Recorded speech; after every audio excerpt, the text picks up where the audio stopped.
अब मैं जो आप लोगों को दिखाने जा रहा हूँ ये बनारस की जान है, बोले तो इसीलिए तो बनारस फेमस है यहाँ के घाटों के लिए।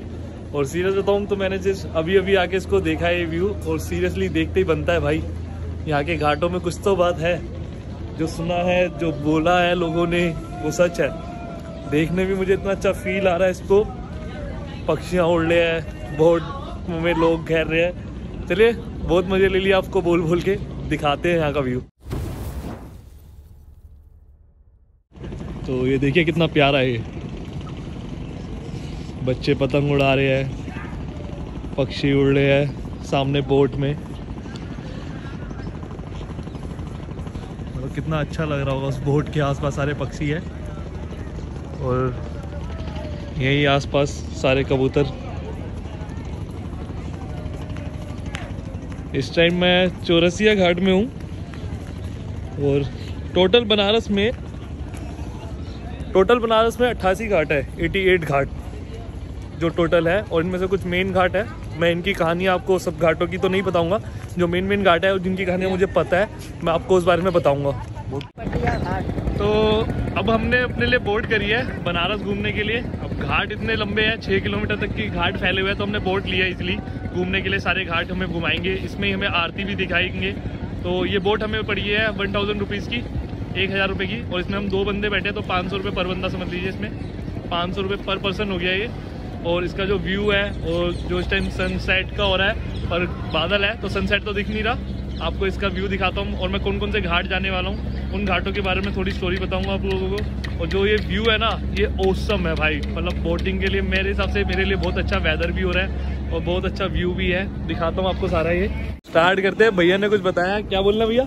हेलो बनारस। हेलो बनारस। तो स्टार्ट करते हैं अपना हेलो बनारस। तो ये है बनारस की मेन खूबसूरती, यहाँ के घाट। गौरी कैसा लग रहा है? स्पिरिचुअल। सीरियसली एक अलग ही नशा है जब से हम यहाँ आए हुए। एक हवा में एक अलग ही भांग सी मिली हुई कह लो। एक बहुत ही अच्छा फीलिंग हो रही है यहाँ पे, फील हो रहा है बहुत अच्छा, बहुत लाइट फील हो रहा है। और काफ़ी नई नई चीज़ें पता चल रही है, काफ़ी नई नई चीज़ें पता चली है मुझे यहाँ के बारे में। और सीरियस बताऊँ तो ये घाट देखते बनते हैं, एक अलग ही व्यू है। मतलब इसको देखोगे, जितना देखोगे उतना ही मन करेगा बार बार देखते रहो। और अभी हमने पूरी जो बोट बुक करी है, ये हमारी 3 घंटे की बोट है। अभी टाइम हो रहा है हमारा 4 बज रहे हैं और 7 बजे 7:30 बजे तक की हमारी बोट है। इसी में हम आरती भी देखेंगे और सारे घाट भी घूमेंगे। तो अभी मैं जो मेन घाट है यहाँ के, उसकी कहानी आपको कुछ बताऊँगा। उस घाटों में पहुँच के, जैसे मणिकर्णिका जो बहुत पॉपुलर घाट है यहाँ का, उसके पीछे एक कहानी है, तो उसके बारे में बताता हूँ। ये 2 घाट जो है बिहार के राजा का है। जो बबुआ पांडे घाट है, वो घाट पे धोबी लोग कपड़े धोते थे पहले, अभी ये बंद हो चुका है। और उसके बाजू, उसके ऊपर में एक अखाड़ा है जिसमें लोग व्यायाम, इसको हिंदी में व्यायामशाला बोला जाता है। तो वो ऊपर में व्यायामशाला है। जो घातक मूवी की शूटिंग होती थी ना भैया, तो उसमें सनी देओल भी व्यायाम करते थे। तो घाटक मूवी की जो शूटिंग हुई थी, हाँ, इधर ही व्यायाम घाट के पास ही हुई है। हाँ, ये वही घाट है। 80 घाट से लेकर वो ब्रिज है ना भैया, वो ब्रिज से दूर एक नदी है जिसका नाम है वरुणा नदी। वरुणा और 80 को मिला के इसका नाम वाराणसी दिया गया है, इसीलिए इसको वाराणसी बोलते हैं। और उसके बीच में टोटल 84 घाट है भैया। वरुणा और 80 को हाँ, मिला के यहाँ का नाम रखा गया है वाराणसी। हाँ, वाराणसी। तो बगल में है राजा घाट, जो बाजीराव पेशवा पूना के राजा का है। बाजीराव पेशवा, जो घातक मूवी का शूटिंग जब हो रहा था यहाँ पर, तो वो छत के ऊपर में अमरीश पुरी सनी देओल को बोलता है मैं तुझे नीचे फेंक दूंगा, तो बोलता है मैं फिर से ऊपर चढ़ा जाऊंगा, सीढ़ी से आ जाऊंगा। और इसी घाट पर सनी देओल स्नान करके वो जो गेट बना है ना, डोर, उसी वहीं पे घंटी लगा था, उसी में बजा को फिर वो काशी विश्वनाथ का वाला जो सीन दिखाता है। तो यहाँ सारी शूटिंग हुई है सनी देओल की घातक मूवी की। ये वही घाट है। और वो जो देखिए नदी उस पार जो बोट जहाँ पे लगा है, वहाँ पे कुश्ती लड़ रहा था सनी देओल। नारद घाट में सबको साथ नहीं खाना आना चाहिए, क्योंकि नारद पत्नी को और सास बहू को, क्योंकि जो नारद जी का काम था इधर का बात उधर करने का। नारायण नारायण। हाँ, इसीलिए घाट पे नारद जी स्नान किए, इसीलिए बोला गया कि यहाँ पे संग में नहीं नहाएगा। ठीक है, इसीलिए यहाँ पे कोई संग में जल्दी नहाता नहीं है। उस जो भी संग में नहाएगा कलेश हो जाएगा, लड़ाई हो जाएगा। पति पत्नी की तो वैसे भी होती है और सास बहू की तो रहती है। तो कम रहता है जहाँ ज़्यादा हो। तो ये बोट में आया भैया, हमें चारा देना। कितने का भैया? 10, 20, 50, 100, 200, 500 10, 20, 50, 100। तो ये 100 रुपये का है, बहुत महंगा दिया थे। सारा ऊपर से लाना है, चार्ज करना है, बोट का चार्ज है, दिन भर मेहनत, हाथ देखी हालत। ओके, बोट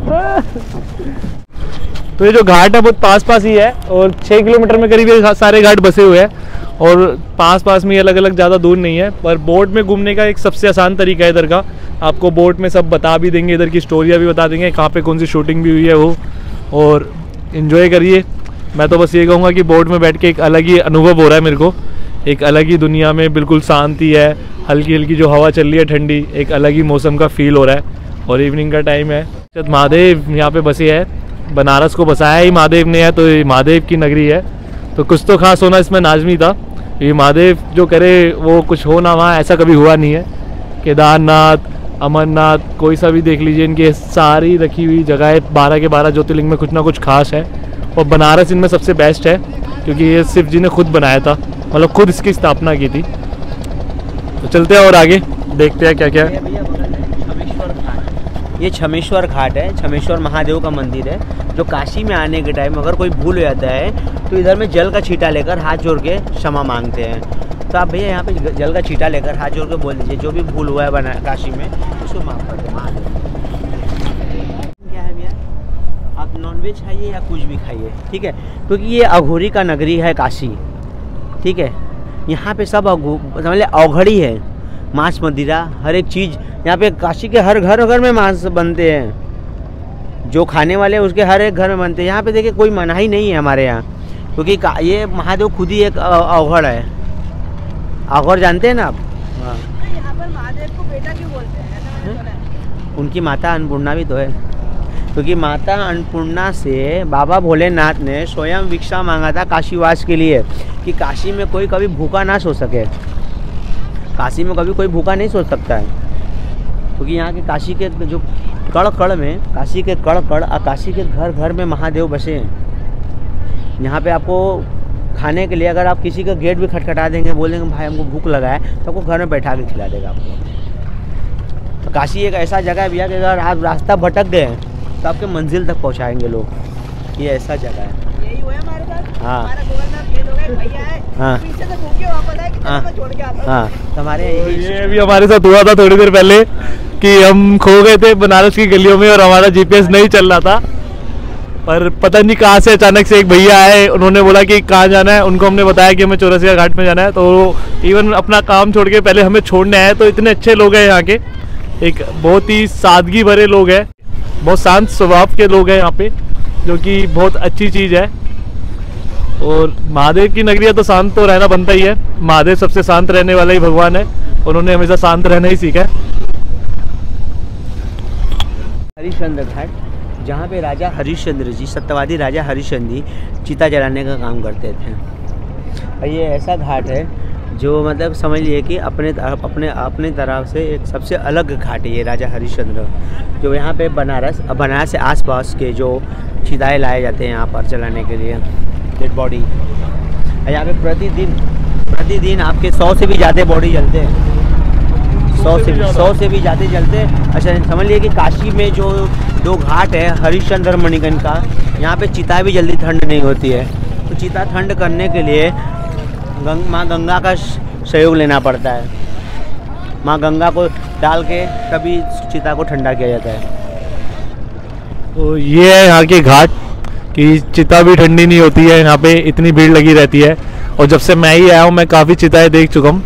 तो ज़िंदगी का एक सच्चाई भी यही है कि मिट्टी से बने और एक दिन मिट्टी में ही मिल जाएंगे, तो हमें अपनी सच्चाई भी नहीं भूलनी चाहिए। तो घमंड, अहंकार ये सब किसी काम के नहीं है। आज ये सब देख के आपको समझ जाना चाहिए। ये काशी के दूसरे महादेव हैं जो मशान नाथ के नाम से जाने जाते हैं। ये काशी विश्वनाथ के बाद दूसरा इन्हीं का नंबर आता है, मशान नाथ जी का। बोलिए बाबा मशान नाथ की जय।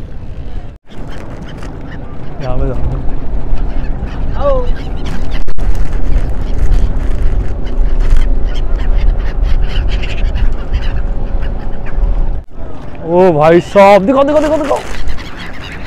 तो देख सकते हैं कितना व्यू प्यारा व्यू हो रहा है, चिड़िया पक्षी सारे और वो सनसेट होता हुआ, क्या सीन है भाई। और देख सकते हैं पक्षी कितने पास है हमारे, बिल्कुल बिल्कुल ही पास आ रहे हैं।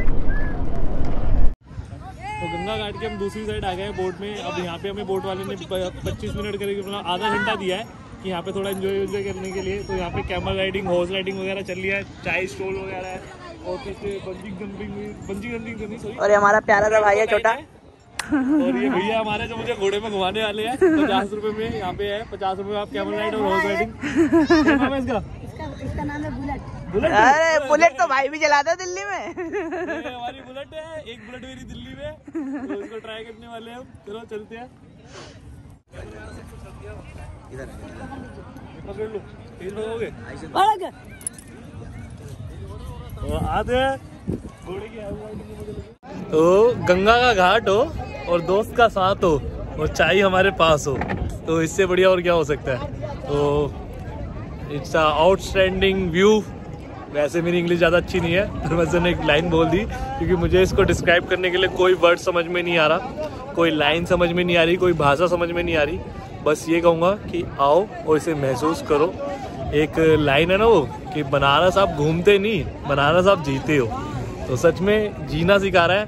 यहाँ के लोगों के चेहरे में एक अलग ही स्माइल है, मतलब एक नेचुरल। जैसे दिल्ली के लोगों में ज़्यादा देखते स्ट्रेस होता है वर्क का, पढ़ाई का, और यहाँ के लोगों के चेहरे में सिर्फ एक स्माइल, मतलब एक नेचुरल लाइटिंग उनके फेस में और एक स्माइल रहती है। बहुत अच्छी चीज़ है वो। तो मेरा भी एक मोटो है, मैं बोलता रहता हूँ सबको, कीप स्माइलिंग कीप स्माइलिंग। तो एक स्माइल आपका दिन अच्छा बना सकती है। तो गौरव क्या लग रहा है? तो यार मेरे चेहरे पे दिख रहा होगा, मैं जब से यहाँ आया हूँ तब से स्माइल कर रहा हूँ। एक तो लोग बहुत अच्छे हैं और दूसरा यहाँ का एटमॉस्फेयर बहुत स्पिरिचुअल है। आपको ऐसा लगेगा कि अंदर से कुछ खुशी सी महसूस हो रही है। तो आना ज़रूर एक बार, और इस ब्लॉग को लाइक शेयर और सब्सक्राइब जरूर करना, इससे हमें मोटिवेशन मिले ऐसे ब्लॉग और बनाने के लिए। Thank you so much. वैसे तो मैं कहता हूँ कि देखिए मेरे व्लॉग और सबको भेजिए भी, पर मैं बोलूँगा अगर एक बार चांस मिले तो ज़रूर आइएगा बनारस। एक बार आना तो बनता है, वरना मैं मैक्सिमम कहता हूँ कि जो लोग नहीं घूम पाते उनको मेरा ब्लॉग सेंड कर दिए ताकि वो घूम सके उधर देख के फ़ोन में। एटलीस्ट जो लोग नहीं घूम सकते उनको तो भेज ही दीजिएगा, पर अगर आप आ सकते हो तो एक बार ज़रूर आइए बनारस और देखिए यहाँ का माहौल। क्यों कहते हैं इसे वाराणसी, और क्यों इतनी इधर की पावन हवा एक अलग ही है। महादेव की नगरी, मैं इसके लिए सबसे बेस्ट नाम यही बोलूँगा कि महादेव की नगरी। तो ये भैया है बनारस में, आइएगा इनके पास बोर्ड करने। ये आपको 80 घाट पे मिलोगे, 64 घाट। मैं भैया का नंबर डाल दूंगा डिस्क्रिप्शन में। इन्होंने बहुत अच्छे से मुझे घुमाया, काफ़ी देर तक घुमाया। इनके अलावा और कोई नहीं था, बाकी सब 1 घंटा 1.5 घंटा घुमाने की कह रहे थे, पर इन्होंने मुझे 3 घंटे से बोला है घुमाने की, और अभी तक घुमा ही रहे हैं मेरे को। रात भी होने को हो रही है, इसके बाद हम आरती देखने भी जाने वाले हैं। तो मैं भैया का नंबर डाल दूंगा नीचे डिस्क्रिप्शन में, आप इनको कॉन्टैक्ट कर सकते हो। बहुत अच्छा घुमा रहे हैं मुझे। ये जो घाट है, इस घाट का नाम है मणिकर्णिका घाट। मणिकर्णिका घाट पर माता पार्वती बाबा भोलेनाथ स्नान करने के लिए आए थे। स्नान करने के टाइम में माता पार्वती का कान का कुंडल गिर गया था, जिसको बोलते हैं मणिकरण। मणिकरण जब यहाँ पे गिर गया तो महादेव बड़े आश्चर्य हो गए, उसको खोजने लगे। जब खोजते खोजते उनको महादेव को नहीं मिला तो महादेव क्रोध में आने लगे। तो महादेव क्रोध में आके मणिकर्णिका घाट पे श्राप दे दिया था। जैसे हमारे मणिकरण के लिए हमारा हृदय जल रहा है, उसी तरह 24 घंटे यहाँ पर चिताएं जलेंगे और कभी चिता यहाँ पे ठंड नहीं होंगी। यहाँ पे प्रतिदिन 250-300 से ज़्यादा बॉडी जलते हैं, 250-300 से ज़्यादा बॉडी जलते हैं, जिसमें से 108वां जो डेड बॉडी का राख होता है वो काशी विश्वनाथ मंगला आरती के लिए जाता है, जो रात को 2:30 बजे मंगला आरती होते हैं। तो विष्णु भगवान ने केचुए का रूप लेकर उस मणिकरण को खोज कर दिया। अब बोलने लगे, हे महादेव, ये काशी नगरी आपका, यहाँ के लोग आपके, तो आपने ऐसा श्राप क्यों दिया? तो मणिकरण जब मिलने के बाद महादेव ने इस घाट पे वरदान भी दिया है, जिसके भी चिता यहाँ इस मणिकर्णिका घाट पर जलेगा उसको मोक्ष मिल जाएगा, फिर वो गर्भ धारण नहीं होगा।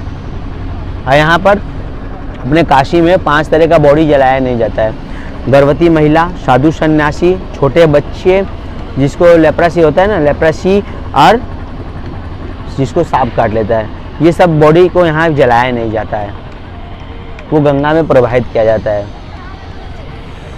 और वो जो आप मंदिर देख रहे हैं, तेढ़ा मंदिर, उस मंदिर का नाम है काशी करवट मंदिर, जिसको ताड़केश्वर महादेव के नाम से जाना जाता है। ताड़केश्वर महादेव के नाम से जाना जाता है। ये एक राजा थे जो काशी आ रहे थे, तो उनकी माताजी ने बोला बेटा काशी जा रहे हो, सभी के नाम से कुछ ना कुछ है, एक माँ के नाम से भी कुछ बना दो बेटा, फिर लोग माँ के नाम से जाने। तो उस राजा ने इस मंदिर को बनवाया था। इस मंदिर को बनवा के जैसे ही पूजा पाठ करके उन्होंने हाथ जोड़ के बोला, हे माँ, मैंने आज से आपका सारा कर्ज उतार दिया। जैसे वो आँख खोल के देखते हैं तो ये मंदिर पूरा धरती में ही गिर चुका है, क्योंकि इसके अंदर में जो भी दर्शन करता उसके माँ का कर्ज उतर जाता, तो माँ का महत्व ही क्या रह जाता। तो इसीलिए देखिए एग्जाम्पल आप देख लीजिए, लोग माँ से झगड़ा करते हैं तो माँ बोलते हैं ना बेटा कभी आप मेरा कर्ज नहीं उतार पाओगे, तो उसका एग्जाम्पल है ये मंदिर, जिसको काशी करवट के नाम से जाना जाता है, ताड़केश्वर महादेव का मंदिर है। ये मंदिर पूरा धंसा हुआ है, इसका मेन गेट ही समझ लिए मंदिर के अंदर है। आधा से ज़्यादा 6 महीना समझ लीजिए उसका मेन गेट, मेन जो डोर है वो पानी के अंदर रहता है। बोलिए बाबा मशानाथ की जय। भैया यहाँ पे जल का छींटा लेकर नमस्कार कर लीजिएगा भैया। ये है यहाँ का पॉपुलर क्रूज, जिसकी टिकट 900 रुपये की है। आप इसमें भी सफ़र कर सकते हैं और आरती के मज़े ले सकते हैं। ये क्रूज़ भी आपको सारे घाट घुमाता है और इसमें 2 डेकर होता है, एक नीचे सिटिंग का होता है और ऊपर खड़े होकर आप आराम से ओपन में देख सकते हैं। तो आप दिख रहे होगा आपको लोगों खड़े हुए ऊपर।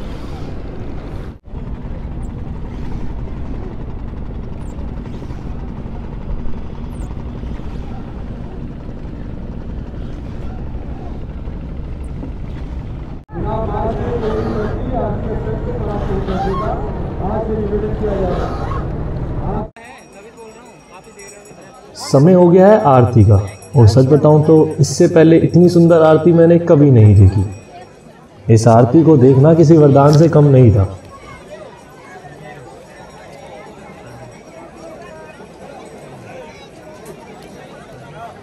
देखिए भक्ति का एक और नज़ारा, इतनी बारिश हो रही है, वो भी जनवरी का महीना, ठंड भी अच्छी खासी हो रही है और हवा भी चल रही है, पर यहाँ पर बैठे हुए किसी भी व्यक्ति को ये परवाह नहीं है कि कितनी ठंड है और कितनी देर तक बारिश होगी। अगर यहाँ बैठे हुए व्यक्ति को परवाह है तो बस यही है कि आरती कब होगी। ये बारिश की बूंदें ना लोगों को गीला करके बीमार कर सकती है, पर यहाँ पे बैठे हुए किसी भी व्यक्ति को परवाह नहीं है, उन्हें सिर्फ आरती के मजे लेने। किसी ने कहा कि मोहब्बत क्या है, तो किसी ने बहुत खूबसूरत जवाब दिया कि आरती का समय हो और ये लाखों सर झुके हो, यही तो मोहब्बत है।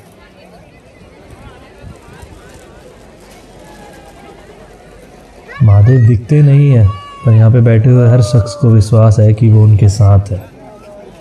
ये विश्वास किसी मोहब्बत से कम नहीं।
इस आरती को देखकर बस इतना ही बोलूँगा कि हम इस आरती में खो गए और महादेव के हो गए।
तो ये है बनारस का सबसे प्रसिद्ध घाट, दशमेध घाट। इस घाट से दो कहानियां जुड़ी हुई है। एक, ब्रह्मा ने भगवान शिव का स्वागत करने के लिए इसे बनाया था, और दूसरी, अश्वमेध यज्ञ के दौरान यहाँ 10 घोड़ों की बलि दी गई थी। पुजारियों का एक समूह यहाँ प्रतिदिन गंगा आरती करता है, और बनारस की सबसे प्रसिद्ध आरती है ये। मैं ये बोलूँगा कि पूरे इंडिया की सबसे सुंदर आरती माना जाता है इसे। ये था हमारा बनारस का सफ़र। मन तो नहीं है जाने का, पर वो कहते हैं ना, कहीं पहुंचने के लिए कहीं से निकलना ज़रूरी है। हम तो चले जाएंगे बनारस से, पर ये बनारस हमारे अंदर से न जा पाएगा। तो चलिए मिलते हैं आपसे फिर अगले किसी ब्लॉग में, किसी बढ़िया सी जगह में। आज का सफ़र यहीं पे समाप्त करते हैं।